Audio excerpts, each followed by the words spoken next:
अगर हम आपसे पूछें कि एक गुंडे ने एक महिला को मार डाला और उसकी बेटी को उठा कर ले गया, तो आप अंदाजा लगा सकते हैं कि लड़की किस समुदाय से होगी और वो गुंडा किस समुदाय से होगा। चलिए दूसरा सवाल पूछते हैं। दारोगा ने गाड़ी में लड़की को उठाया, चलती गाड़ी में उसके साथ अपने दोस्त के साथ मिलकर रौंदता रहा, तो क्या आप बता सकते हैं कि राज्य कौन सा होगा? समझ गए ना? बिल्कुल सही समझ रहे हैं आप। दुनिया में रेपिस्टों की राजधानी बन गया है उत्तर प्रदेश। रामराज का असली मजा कोई लूट रहा है तो बलात्कारी ठाकुर साहब लोग लूट रहे हैं।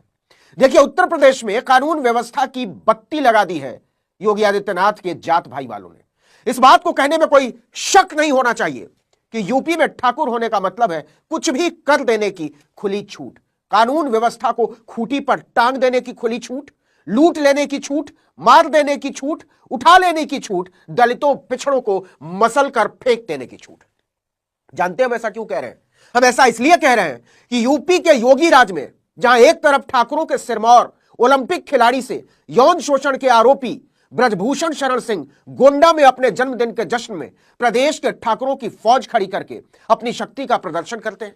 उनके स्वागत में 500 गाड़ियों का काफिला निकलता है, बुलडोजर से फूलों की बारिश की जाती है, लंदन से 2.5 करोड़ का घोड़ा उन्हें गिफ्ट दिया जाता है, 5 लाख लोगों के लिए शाही खाना परोसा जाता है। वहीं उसी दिन मेरठ के एक इलाके में एक दलित लड़की को दिन दहाड़े खेत से उठा लिया जाता है, अगवा कर लिया जाता है। उस लड़की की मां विरोध करती है तो गंडासे से मारकर उसकी हत्या कर दी जाती है। क्या आप जानते हैं कि एक दलित मां की हत्या और उसकी बेटी को किडनैप करने वाला शख्स कौन है?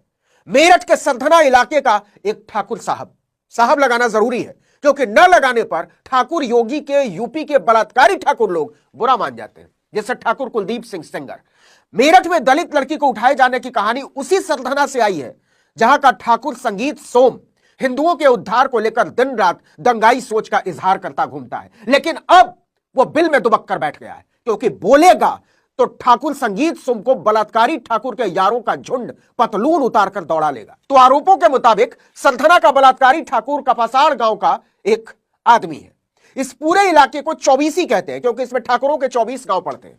दलित लड़की का परिवार कह रहा है कि अगर आरोपी ठाकुर नहीं होता, राजपूत नहीं होता, क्षत्रिय नहीं होता, तो अब तक योगी आदित्यनाथ उसके घर के ऊपर बुलडोजर चलवा चुके होते।